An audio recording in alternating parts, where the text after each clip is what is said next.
Operasi senyap arahan Prabowo, 400 WNI korban skam di Myanmar berhasil dipulangkan, tangis pecah.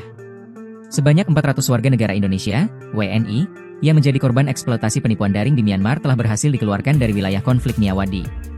Repatriasi ini dilakukan dengan dukungan dari Kementerian Luar Negeri, Kemlu, serta Kedutaan Besar Republik Indonesia, KBRI, di Yangon dan Bangkok.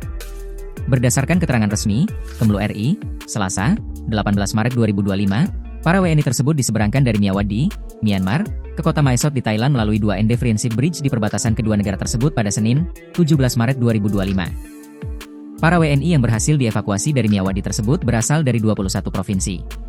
Sebagian besar dari Sumatera Utara, Bangka Belitung, Jawa Barat, Jakarta, dan Sulawesi Utara.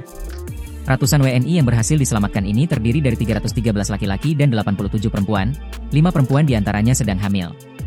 Direktur Pelindungan WNI Kemlu RI, Jude Nugraha mengungkapkan, sebanyak 525 WNI terlibat online scam saat ini masih terjebak di Myawaddi, Myanmar. Ia menyebut, jumlah itu bahkan lebih banyak dari data sebelumnya yang dimiliki pihaknya.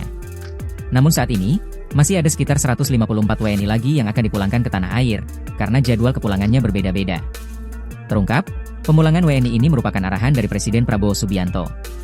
Hal tersebut diungkapkan oleh Menteri Koordinator Politik dan Keamanan, Menko Polkam, Budi Gunawan.